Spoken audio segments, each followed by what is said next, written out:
풍성한 삶의 기초 오늘 30번째 시간입니다. 옆에 이제 그림을 한번 보시면 이제 오늘 세상 쪽으로 되어 있죠. 그리스도 안에 있는 나, 그리고 내 자신과의 관계, 그 다음에 공동체와의 관계, 또 하나님과 나와의 관계에 대해서 이렇게 우리가 쭉 말씀을 이제 나눴고요. 몇 주 전부터 이제 세상에서의 나의 삶에 대해서 이야기하고 있습니다. 오늘 우리 한 절 말씀 함께 본문으로 읽었는데, 하나님은 세상에서 이 공의가 물처럼 흐르고 정의가 마르지 않는 강처럼 흐르기를 원하신다. 이걸 오늘 우리가 말씀을 통해서 이제 보게 되었습니다. 우리의 사는 우리의 가정 또 살아가는 일터에서 하나님의 정의를 우리가 실천하면서 살아가기를 하나님이 원하시고 계시다는 겁니다. 자, 그러려면 내 마음이 먼저 하나님의 다스림을 받아야 돼요. 내가 의지를 가지고 내 속사람은 변화되지 않았는데 애써서 선한 일을 하면 하나님의 정의를 실천하는 거냐? 잘 되지도 않을 뿐더러 그것을 말하는 게 아니고요. 내 심령이 변화되어서 하나님의 뜻, 하나님의 정의, 하나님의 사랑, 이것을 세상에 자연스럽게 흘려보내는 그런 삶을 살아가야 된다 하는 겁니다. 내 마음이 하나님의 다스림을 먼저 받아야 된다. 그래서 여러분, 우리가 하나님의 다스림을 우리의 심령 가운데 받으면서 살아가고 있는가? 이걸 한번 먼저 점검을 해봐야 되겠죠? 나는 하나님의 다스리심 안에서 살아가고 있는가? 공의와 사랑의 다스림을 받고 있는가? 아니면 여전히 세상의 원리를 따르는 그런 처세에 밝아서 살아가고 있는가? 자, 이런 것을 우리가 한번 점검을 해봐야 된다는 겁니다. 우리 사회 불의에 대해서 다른 사람이 침묵할 때 우리 그리스도인들은 그것의 옳고 그름에 대해서 분명하게 표현할 줄 알아야 돼요. 말로도 표현할 수 있겠고 또 그것을 기도하면서 저항할 수도 있겠고요. 우리가 방법은 물론 각각 신앙의 고백에 따라서 좀 다르게 나타날 수 있겠지만, 그러나 침묵해서는 안 되고 거기에 대해서 분명하게 우리의 입장을 이야기하고 말씀과 위배되고 또 사람들을 죄 짓는 대로 이끌어가는 것에 대해서는 아니요 하고 말할 수 있어야 된다는 겁니다. 그래서 예면 예, 아니면 아니요에 대한 우리의 표현이 분명해야 돼요. 힘 있는 사람들 눈치 보고 또 내가 사회에서 불이익 당할까 봐 아무 소리도 못하고 그리고 있는 것은 우리 그리스도인들의 삶의 자세가 아니란 말이죠. 그래서 키에르케고르는 우리 사람들은, 믿는 크리스찬들은 잠수함의 토끼와 같은 존재다. 그러니까 공기가 나빠졌을 때 제일 먼저 그것을 알고 그것을 이제 소리를 내어서 표현하는 그런 존재가 바로 크리스찬이다. 이렇게 이야기를 합니다. 물론 그렇게 했을 경우에 따돌림도 있겠죠. 또 많은 피해를 감수해야 될 수도 있을 겁니다. 근데 우리가 문제 제기를 어떤 방식으로 하느냐의 차이는 있겠지만 지혜롭게 또 하나님 앞에서 표현을 해야 돼요. 이건 좀 다른 차원이니까요. 좀 다음으로 미루고요. 자, 얼마 전 뉴스에 보니까요, 전국에 체인이 많은 어느 자동차 카센터, 이름만 대면 유명한 그 카센터인데 타이어값 뭐 신발보다 쌉니다. 뭐 여긴데, 그런데 보니까 그 자동차 휠을 일부러 휘어지게 해가지고 고장내서 부당한 거래를 했다. 자, 이래서 한번 그 뉴스에 나온 적이 있어요. 그리고 보니까 한국에서도 뭐 많이 좋아지긴 했습니다만 여전히 이런 카센터에서 멀쩡한 부품도 고장났다고 교체하는 그런 사례들도 있더라.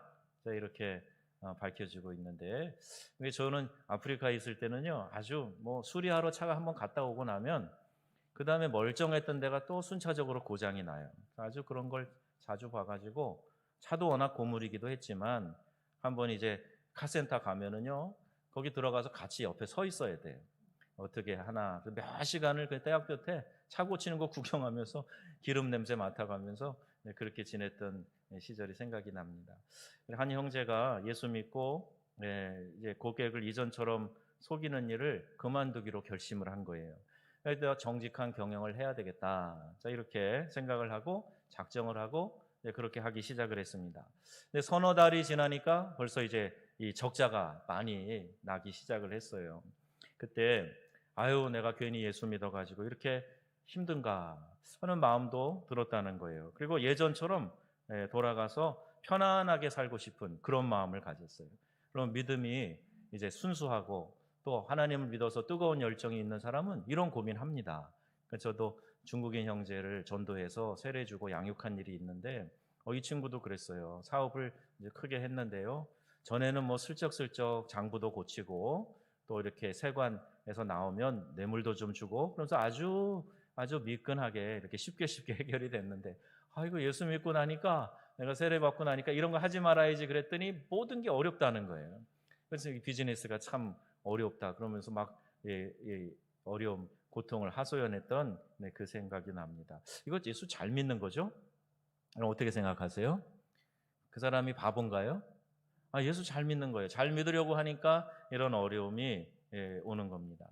그래서 좀 이렇게 조금만 더 인내해 보자 마음 먹고 기도하면서 꾸준히 정직한 경영을 했는데 이제 얼마 지나지 않아서 이제 또 이게 입소문이 난 거예요.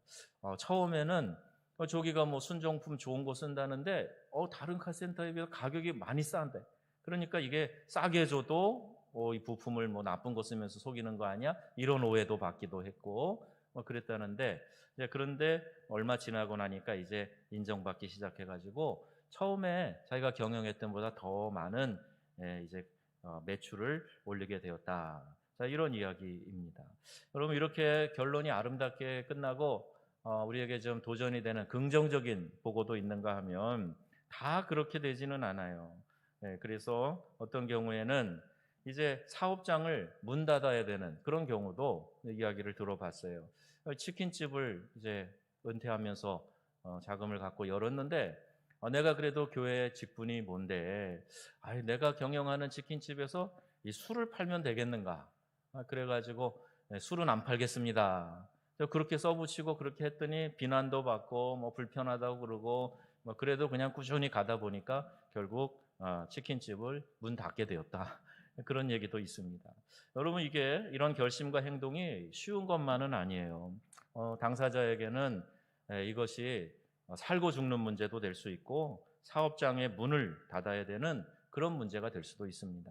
말하기는 쉬운데 이걸 내가 삶에서 살아내기는 그렇게 녹록지 않다 하는 거 우리가 일단 전제를 해야 되겠죠. 그럼에도 그것이 옳기 때문에 하나님의 정의이기 때문에 우리가 그 정의를 선택해야 된다는 거예요. 그러니까 적당히 눈 가리고 하면 훨씬 당장은 편할 수 있는데 그걸 통해서 하나님의 정의가 이루어지지 않으니 결국 하나님께도 영광이 되지 못한다는 이야기입니다.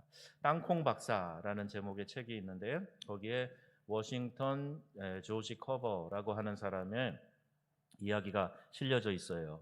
그 사람은 흑인 과학자였습니다. 온갖 차별과 위협에도 굴하지 않고 흑인들에게 하나님의 정의를 나타낼 수 있도록 과학이라는 자신에게 주신 달란트를 사용했던 사람이에요. 영국의 노예 해방을 위해서 평생을 바치고 헌신했던 정치인이 있죠. 윌리엄 윌버포스라고 하는 사람이에요. 그 사람은 자기에게 주신 하나님의 사명이라고 이것을 받아들여서 그리고 이 노예 해방을 위해서 부단히 노력을 했습니다. 얼마나 많은 이 경제적인 손해를 감수해야 되는가. 그렇게 생각해 보니까 좀 돈 좀 있고 행세하는 사람들이 이제 이 정치하는 국회의원일 때 행세 좀 한다고 표 가지고 또 뭐 이렇게 이 사람을 또 조종하고 하면서 못하게 계속 방해를 했는데 생명의 위협도 감수하고 끝까지 이 일을 감당해서 결국 영국에서 노예 해방의 법을 통과시킨 사람입니다. 나치의 항거에서 그것이 잘못됐다. 하나님의 말씀에 위배되는 나쁜 일이다라고 이야기했던 우리 보네포 목사님에 대한 것도 우리가 알고 있어요. 손해를 보더라도 피해를 당하더라도 하나님의 다스림 이것을 믿었기 때문에 그분의 정의를 따라갔던 그 많은 그리스도인들이 있습니다. 그리고 그렇게 할 때 그 사람이 있는 곳에서부터 세상이 조금씩 바뀌게 되는 거예요. 내가 하나님의 정의를 스스로 실천해 나갈 때 그때 세상이 바뀌어간다는 거죠. 카센터 하나를 바꾸는 것이 결국 세상을 바꾸는 시작이 될 수 있다. 정의롭지 못한 거래가 주도하는 세상에서 정의로운 거래를 성사시키려고 두 배로 열심히 일하는 것이 바로 하나님의 다스림을 받으며 살아가는 그런 모습이라는 이야기예요. 정의를 하수처럼 흘러가게 하는 사람이 될 것인가? 하나님의 정의를 가로막는 거침돌이 될 것인가? 자, 이것은 우리가 말씀을 듣고 어떤 선택을 하며 행동을 하느냐에 달려 있습니다. 이 시대가 정말 우리 그리스도인들이 너희들이 정말 그 빛과 소금의 역할을 좀 잘 감당해서 모범을 좀 보여다오 라고 우리에게 소리치는 그런 시대에 있어요. 야고보서 4장 17절 말씀 우리 한번 읽어보겠습니다. 야고보서 4장 17절 다 같이 시작. 그러므로 사람이 선한 일을 할 줄 알면서도 하지 않으면 그것이 그에게 죄가 됩니다. 아멘. 여러분 이 말씀 기억하시죠? 나에게 선한 일을 행할 기회가 주어졌는데 그것을 행하지 않으면 이게 죄가 된다는 말이에요. 도와줄 사람이 내 앞에 왔는데 도와주지 않고 내일 와라 그리고 빈손으로 보내면 그 하나님 기뻐하시지 않는 일이라는 말입니다. 야고보서 5장 1절에서 4절 말씀인데요. 우리 앞에 있는 성경 버전으로 한번 읽어보겠습니다. 부자들은 들으십시오. 여러분에게 닥쳐올 비참한 일들을 생각하며 울며 부르짖으십시오. 보십시오. 여러분의 밭에서 곡식을 벤 일꾼들에게 주지 않고 가로챈 품삯이 소리를 지르고 있습니다. 그래서 일꾼들의 아우성 소리가 전능하신 주님의 귀에 들어갔습니다. 아멘. 자, 이 말씀이에요. 내가 지금 실천할 그 선한 일이 정의가 뭔지 알면서도 그대로 행하지 않으면 그게 죄가 된다 그랬는데 이 말씀을 비추어 보면 직원들에게 정당한 보수를 주지 않는 사업가, 그리고 보통 이제 뭐 악덕 기업주 뭐 이렇게 이야기를 하지 않습니까? 물론 여러 다른 사정도 있을 수 있겠지만 그 직장에 목매어서 내가 당장 수입을 가져가지 않으면 먹고 살기 어려운 그런 가정들이 많이 있단 말이에요. 직원들의 생계를 책임지는 사람이 매달 노동한 대가를 정당하게 지급하는 것, 이게 중요한 의무가 되는 거죠. 그래서 인건비만큼은 다른 어떤 비용에 앞서서 지불을 하도록 우리가 그렇게 알고 있어요. 믿음의 기업에서 크리스찬 단체에서도 임금을 주지 않으면서 하나님의 일을 하니까 하나님의 일이니까 참으라 이렇게 강요하는 그런 경우도 종종 있다고 그래요. 그래서 이제 기독교 방송이라든지 뭐 기독교 NGO 단체라든지 이런 데서 일하는 사람들이 참 헌신해서 들어갔는데 이거 해도 너무 하는 거 아니냐? 자, 이런 고통을 호소하는 경우도 종종 듣습니다. 자, 그럴 때 일꾼들의 아우성 소리가 전능하신 하나님의 귀에 들어간다. 이게 본문이 이야기하고 있어요. 누구든지요 억울하고 속상하게 해서는 안 됩니다. 억울하고 속상하게 하면 그들의 아우성 소리가 전능하신 하나님의 귀에 들어가게 된다. 하나님은요 낮은 자의 편이세요. 약한 사람들의 편이 되어 주시는 분이세요. 여러분 상대적으로 다르게 여러분이 한번 입장을 바꿔서 내가 약한 사람일 때 하나님이 내 편이 되어 주신다 하는 사실이 큰 힘과 의지가 되지 않으십니까? 그러시죠? 예. 그런데 내가 조금 가졌다고 이제 그 힘 자랑하면서 약한 사람들을 제대로 대우하지 않고 억울하게 한다. 그러면 그 약한 사람에게도 하나님이 편되어 주신단 말이에요. 그럼 나는 뭐가 되는 거예요? 하나님을 대적하는 사람이 되는 거예요. 이런 일을 해서는 안 된단 말이죠. 우리는 부자도 없고요. 우리는 뭐 강한 사람도 없어요. 그렇게 생각하지 말고 나도 그런 위치에 설 수 있어요. 나보다 더 연약한 사람, 내가 도와야 될 사람, 더 없는 사람, 그런 사람들이 내 주변에 얼마든지 다가올 수 있단 말입니다. 그럴 때 이 말씀을 잘 생각해서 누구든 억울하게 만들면 그 사람의 하소연하는 소리가 하나님, 전능하신 하나님의 귀에 들려지게 될 거다. 하나님 그거 싫어하신다. 그거 하나님이 미워하시고 그걸 죄악이라고 말씀하고 계신다. 이거 믿는 기업인들이 우리 모두가 이걸 잘 알아야 됩니다. 하나님을 왕으로 섬기는 백성인 우리가 그리스도와 함께 세상살이를 할 때 잊지 말아야 될 두 가지 세상 원리, 살아가는 원리, 경영의 원리, 우리 지난 시간부터 했는데 그게 뭐죠? 하나는 공의, 또 하나는 사랑이에요. 하나님은 공의와 사랑으로 우리를 다스리세요. 우리도 이 세상에 나가서 살아갈 때 공의와 사랑을 가지고 하나님이 우리를 다스리시는 그 하나님의 속성을 가지고 이 세상에서 살아가야 된다. 자, 이것을 어떻게 우리가 삶의 영역에서 적용해 볼 것인가? 첫 번째, 일이나 직업을 잘 선택해야 됩니다. 무슨 일이든지 돈 되는 일이면 다 한다. 아닙니다. 우리 믿는 성도들은 그러면 안 됩니다. 그리스도인이라면 선택하지 말아야 할 직업이 있다는 걸 알아야 돼요. 뭐 여러 가지가 있겠습니다만 여러분 스스로 다 판단이 되실 거예요. 크리스찬이 도박장을 경영한다. 그래서 사람들에게 어떤 사행심을 조장하고 문제를 일으키는 그런 장소를 경영한다. 그러면 여러분 이거 하나님이 기뻐하실 일이 아니죠. 그럼 해서는 안 됩니다. 또 직업 자체로 문제가 없어도 그 일을 어떻게 하느냐, 이게 또 문제가 될 수 있어요. 요새 뭐 드라마 보면 심심치 않게 등장하는 소재가 변호사들 이야기예요. 그죠? 변호사가 여러 종류가 있더라고요. 정말 억울한 사람, 뭐 국선 변호인까지 돼 가면서 뭐 수임료도 얼마 못 받으면서 억울한 사람을 돕기 위해서 그냥 막 혼신의 열정을 다하는 그런 좋은 변호사도 있는가 하면, 돈 되는 일이라면은 그냥 저게 분명히 잘못됐다고 알면서도 그 사람을 변호해서 살짝 법망을 빠져나가게 만드는 이런 악한 변호사도 있다는 얘기예요. 그러니까 미국 가면 더 많대요, 그런 사람들이. 그래서 변호사 뭐 그 자체는 나쁜 직업 아니잖아요. 그런데 어떻게 그 일을 감당하느냐에 따라서 나쁜 역할을 할 수도 있다는 거예요. 자, 두 번째, 그래서 우리가 직업은 잘 선택해야 된다 하는 거고, 두 번째 한번 읽어보겠습니다. 우리가 속한 직장이나 사람들을 어떻게 대해야 하는가? 자, 요거예요. 자, 이게 이제 하나님의 정의 그리고 하나님의 사랑, 이것을 우리가 실천하며 살아갈 때 이 원리를 잘 적용해야 됩니다. 힘이 없는 사람, 사회적 신분이 낮은 높지 않은 그런 사람, 또 연로하거나 연소한 사람, 자, 이런 사람들이 우리 주변에 있을 때 나보다 조금만 못하다 싶으면 금방 그 사람을 깔보고, 또 기회만 되면 어떻게 해서든지 그 사람을 좀 짓밟고, 자, 이렇게 하면 안 된다는 거예요. 힘 없는 사람일수록 누가 그 사람에게 편이 되어준다고요?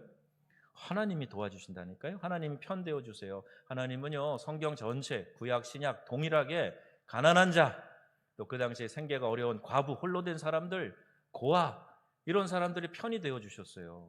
나그네, 고아의 친구가 되어주셨어요. 그러니 우리가 주변에 힘없는 사람을 귀하게 생각해야 돼요. 네 주변에 있는 소자에게 냉수한 것이라고도 대접한 것이 있으면 거기에 대한 상을 절대로 잊지 않을 것이다. 네 옆에 있는 가장 작은 자에게 대접한 것이 곧 나에게 대접한 거다. 그렇게 말씀하시잖아요. 마지막 심판 때에 염소의 무리에 든 자가 언제 주님께서 헐벗고 매맞으시고 가난하고 목마르시고 굶주리셨습니까? 그랬더니 그 주인이 하는 얘기 아닙니까? 네 주변에 있는 지극히 작은 자에게 한 것이 곧 나에게 한 것이다. 이것이 우리 기독교의 정신이에요. 그래서 지금까지도 사회복지를 위해서 가장 앞서서 헌신해서 일했던 그런 분들이 혹은 기관이 다 기독교 정신을 가지고 시작했던 분들 아닙니까? 우리나라도 대표적으로 그런 나라 중에 하나이죠. 우리 주변에요, 힘없는 사람, 신분이 좀 이렇게 높지 않은 사람, 연로하신 분들, 그리고 또 나이가 좀 어린 사람들, 한 살이라도 어리면 내가 깔보고 막 함부로 하고 그런 분들이 있는데 그러면 안 됩니다.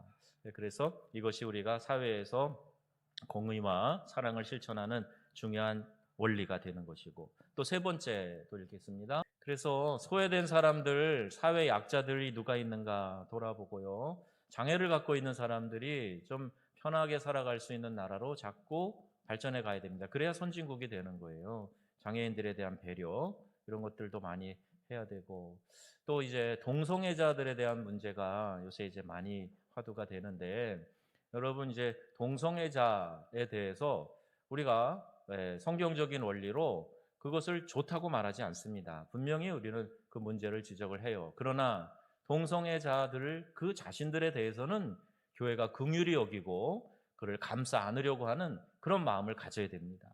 그냥 무조건 밀어내는 게 수가 아니에요. 그 사람들을 품을 수 있는 마음, 사회 약자들, 사회에서 소외된 사람들을 긍휼의 눈으로 바라보고 돌보는 마음, 이것을 가져야 된다는 거예요. 자, 네 번째는요. 또 한번 읽겠습니다. 사회 불이한 구조와 시스템에 대해서 저항하고 대처 방법을 찾아 간구해야 된다. 자, 여러분 여기에 대해서 긍정하십니까? 이 사회는 정치하는 사람들이 알아서 할 거야. 그리고 그냥 무관심 가운데 계십니까? 아니에요. 우리가 이 사회 시스템과 불이한 구조에 대해서 저항하고 또 거기에 대해서 대처할 방법도 간구해내야 돼요. 우리가 이제 3.1절을 지났잖아요. 3.1절에 우리 민족 대표로 나섰던 기독교 지도자들, 그 사람들이 나라의 빚을 갚기 위해서 나섰던 사람들, 그런 사람들이 다 기독교 정신으로 이 사회의 어려운 부분들을 개선하고자 노력했던 것 아니겠어요? 이 사회의 불평등의 문제, 또 군사 독재 시절에 일어났던 그 수많은 폭력과 그 인권을 짓밟는 문제들, 여기에 대해서 저항했던 사람들이 우리 기독교 신앙으로 일어났던 사람들이에요. 찍소리 안 하고 아무 대꾸도 안 하고 가만히 있어도 세상은 저절로 좋아지겠지, 그렇게 안 됩니다. 그래서 우리가 기도하면서 대처하고 저항할 수 있는 그런 마음, 그런 방법 가져야 돼요. 기도하면 다냐? 예, 기도도 큰 수단이 되는 겁니다. 금식하며 기도해 보세요. 나가서 돌멩이를 던져야만 사회가 바뀌는 게 아니라 내가 하나님 앞에 철저하게 매달려서 이 사회의 불의를 하나님 고쳐주세요. 이렇게 오늘 말씀을 내가 몇 번씩 되뇌이면서 기도하는 거, 이거 얼마나 큰 능력이 있는 건지 몰라요. 1992년 만들어진 영화인데요. 저도 보면서 큰 마음이 참 잔잔한 감동이 밀려왔던 영화가 있어요. 기쁨의 도시라고 하는 시티 오브 조이라는 영화인데요. 여러분들 많이 보셨을 것 같은데요. 제대로 된 의료시설 하나 갖추지 못한 진료소에서 환자를 돌보며 살고 있던 이 진료소 경영자가 있습니다. 조안 바실이라고 하는 여인이에요. 그가 그 영화의 주인공 맥스라고 하는 패트릭 스웨이지죠. 그 사람이 그 마을에 오게 되니까 그걸 알고 일손을 도와달라고 부탁을 해요. 근데 이 패트릭 스웨이지는 뭐 시리에 빠져갖고 거기 그냥 도피하다시피 가 있었던 거거든요. 무슨 뭐 박의 정신이 있어서 간 것도 아니고 뭐 좋은 일 하려고 간 것도 아니에요. 그러니까 뭐 다 귀찮고 하기 싫은 거죠. 그 사람한테 조안이 이야기한 명대사가 있어요. 이 이야기인데, 인간에게는 세 가지 선택밖에 없어요. 도망치거나 방관하거나 부딪히거나. 이렇게 딱 말을 던지는 거예요. 도망치거나 방관하거나 부딪히거나. 그 얘기에 참 많은 도전이 되었고요. 또 우리도 그래서 이런 3.1 만세 운동 같은 거는 부딪혀서 사회 정의를 위해 노력한 사건 아닙니까? 우리가 이 지역에서 그토록 자랑하는 우리 전봉준 장군에 대한 이야기, 부딪혀서 저항하는 거 아니겠어요? 그러니까 이 세 가지 방법 중에 하나라는 겁니다. 정치 성향이 어떠냐, 뭐 지역이나 정당의 입장이 어떠냐, 뭐 그거 옹호하는 것이 아니라 하나님의 나라, 하나님의 정의 관점에서 이 사회의 불의에 대해서 저항하고 그것을 놓고 아파하고 기도하고, 이런 자세가 우리 그리스도인들에게 있어야 할 의식이라는 거예요. 하나님의 세상 경영에 참여하는 방법이 있습니다. 어떻게 참여할까? 일하는 겁니다. 일. 여러분, 이 노동이요, 우리 성경에는 얼마나 귀한 가치로 나오고 있는지 몰라요. 요한복음 5장 17절 말씀에는 심지어 이런 말씀이 있어요. 내 아버지께서 일하시니 나도 일한다. 누가 한 말씀이에요? 우리 주님께서 하신 말씀. 내 아버지께서 지금까지 일하시니 나도 일한다. 이렇게 말씀하셨어요. 하나님은 우리 인간이 일하기를 원하세요. 노동의 신성한 가치를 우리 모두가 다 실현하기를 원하세요. 그래서 제가 이제 직장을 위해서, 우리 청년들을 위해서 또 기도할 때, 하나님 일할 수 있는 기쁨을 주세요. 그러니까 어떤 뭐 좋은 직장 주세요, 돈 많이 벌게 해주세요, 그게 아니라 일하는 기쁨을 좀 깨달을 수 있는 곳에 일할 수 있게 해주세요. 이렇게 기도할 때가 많이 있어요. 일은 신성한 겁니다. 고대 사상은 노동은 천한 것으로 생각했죠. 우리나라도 사농공상 이렇게 순서를 정해가고, 그러니까 유교의 잘못된 가치관 중에 하나가 이런 거예요. 그러니까 선비는, 공부하는 사람은 최고지만 장사꾼들은 뭐 나쁘다, 이런 식으로 이제 자꾸 폄하하는 경향이 많이 있었어요. 지식인들, 귀족들은 너 노동하는 거 아니야. 심지어는 운동도 안 하려고 그래요.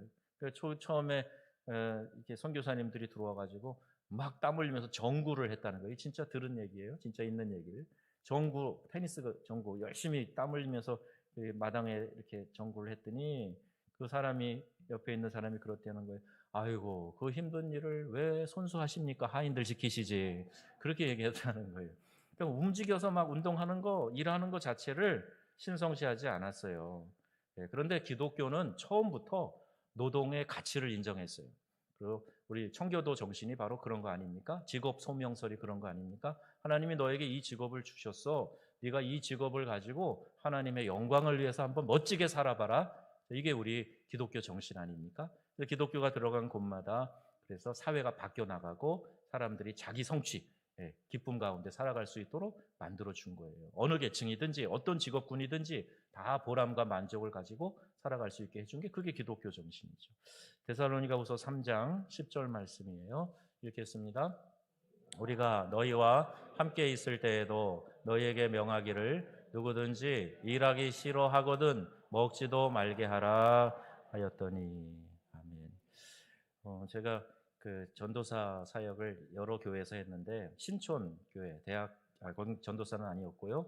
신학생 때 대학가에 있는 교회도 가봤고, 또 교육전도사 시절에는 구로공단에 있는 구로교회에서도 사역을 했어요. 근데 그때 담임 목사님이 어느 공장에 가서 설교 본문을 이걸로 하셨다고 직공들이 데모를 하러 왔어요. 일하기 싫으면 먹지도 말라는 뜻이 뭡니까? 그리고 피켓 들고 데모하러 교회 앞에 온 적이 있어요. 잘못 이해하고 있는 거죠.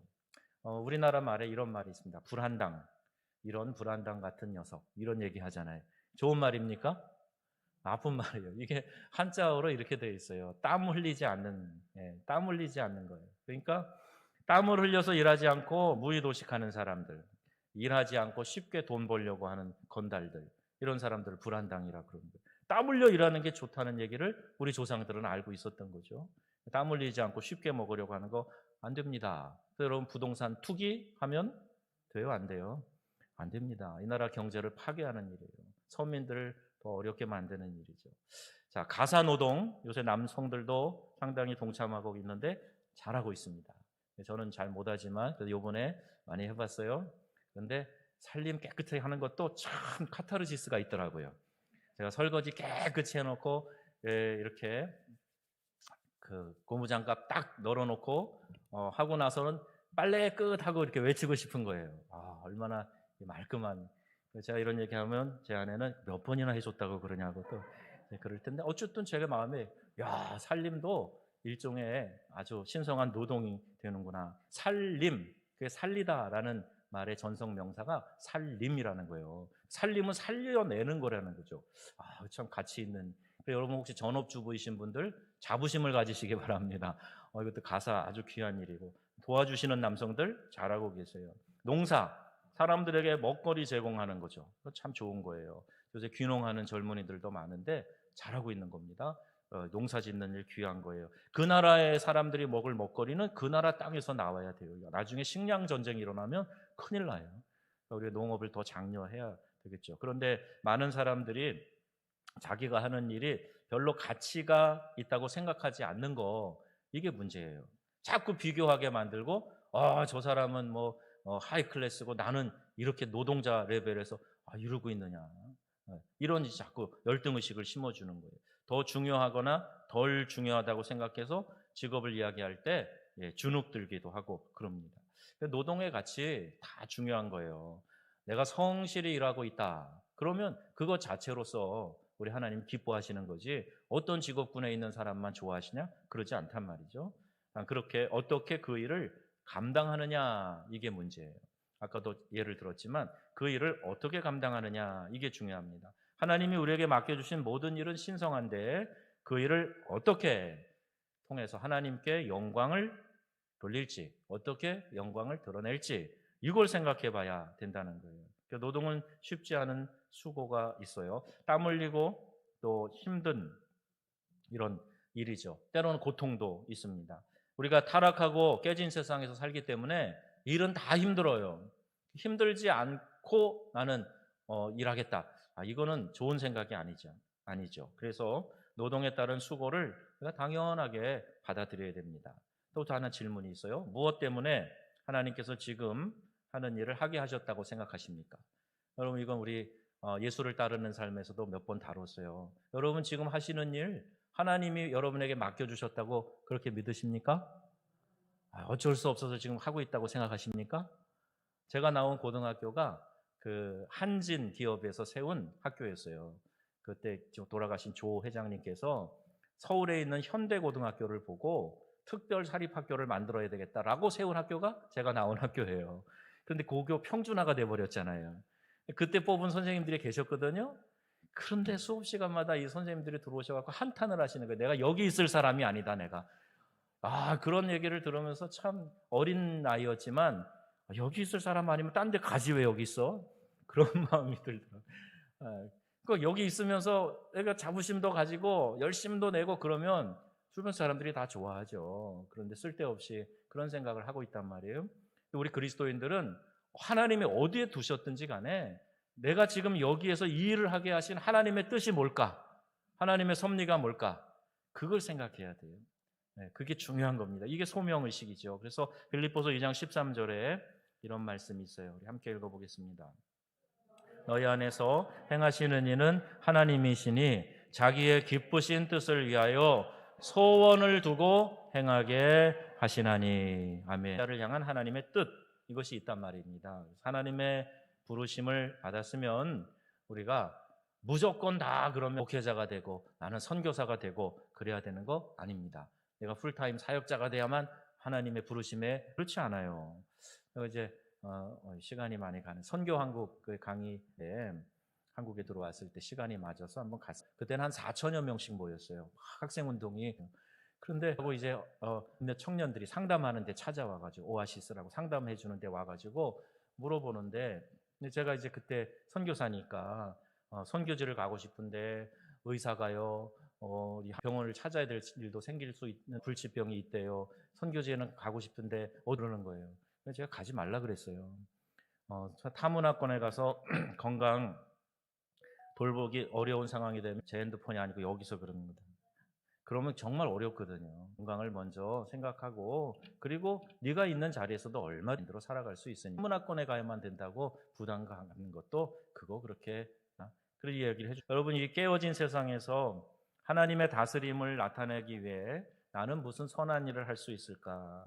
그때 하나님께서 내게 하고 싶은 일, 소원, 내 마음에 우리 각자가 어떤 역할 참 중요합니다. 그걸 마지 못해서 억지로 하고 있다. 그 하나님께 영광이 되는 일이 아닌 거예요.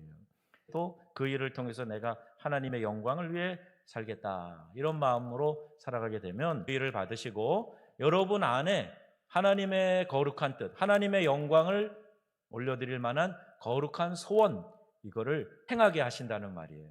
오늘 기도하는 동안에 하나님이 여러분 안에 부어주시는 거룩한 소원이 넘쳐나시기를 바랍니다.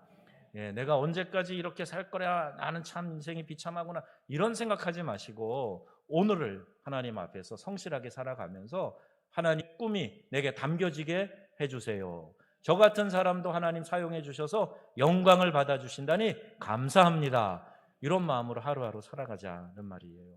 로마서 12장 1절에 1절 말씀 한번 같이 읽겠습니다. 그러므로 형제들아, 내가 하나님의 모든 자비하심으로 너희를 권하노니 너희 몸을 하나님이 기뻐하시는 거룩한 산 제물로 드리라. 이는 너희가 드릴 영적 예배니라. 아멘. 이 말은 우리의 일상, 즉 매일의 삶으로 하나님을 기쁘시게 해드려라, 그런 뜻이 담겨져 있어요. 또 골로새서 3장 22절 23절 읽습니다. 종들아, 모든 일에 육신의 상전들에게 순종하되 사람을 기쁘게 하는 자와 같이 눈가림만 하지 말고 오직 주를 두려워하여 성실한 마음으로 하라. 무슨 일을 하든지 마음을 다하여 주께 하듯 하고 사람들에게 하듯 하지 말라. 아멘. 예나 지금이나 사람들이 이중성이 있어요. 누가 보고 있다 그러면 그 앞에서 특히 자기 상관이 보고 있다, 나에게 영향력과 이익을 줄 수 있는 사람이 보고 있다 그러면 잘하는 척하고 좋은 말하고 그러는데 뒤에서는 딴소리하고 뒤에서는 슬그머니 엉뚱한 짓하고 이러면 안 된단 말이에요. 이때도 있었고 지금도 있어요. 그러니까 우리가 하나님 앞에서 일하는 것처럼 해야 된다. 주 앞에서 하듯 해야지 사람들에게 하듯이 눈속임으로 해서는 안 된다, 이 말씀이에요. 이게 사회에서 하나님의 다스림을 받으면서 우리가 하나님의 공의와 하나님의 사랑을 실천하는 삶이라는 겁니다. 그리고 우리의 삶의 궁극적인 목적이 뭐냐? 고린도전서 10장 31절이에요. 그런즉 너희가 먹든지 마시든지 무엇을 하든지 다 하나님의 영광을 위하여 하라. 아멘. 마태복음 5장 16절 말씀. 이같이 너희 빛이 사람 앞에 비치게 하여 그들로 너희 착한 행실을 보고 하늘에 계신 너희 아버지께 영광을 돌리게 하라. 아멘. 이런 말씀이 기록되어져 있습니다. 하나님께 영광을 돌린다 하는 것은요, 하나님의 솜씨, 하나님이 하신 일, 하나님의 다스림, 이것을 드러내는 삶을 살 때 그게 하나님께 영광이 되는 거예요. 내가 입으로만 하나님께 영광 돌립니다, 그리고 하나님의 다스리심을 내 삶으로 드러내지 못하고 있다, 그건 영광 되는 게 아니고 영광을 가리우는 겁니다. 보여지는 글로 말로만 하는 것이 아니라 사람이 그렇게 느끼고 생각할 수 있도록 해줘야 되는 거예요. 우리의 삶의 궁극적인 목표가 바로 이것입니다. 저 사람이 저렇게 사는 것을 보니 정말 하나님이 계신가 보네.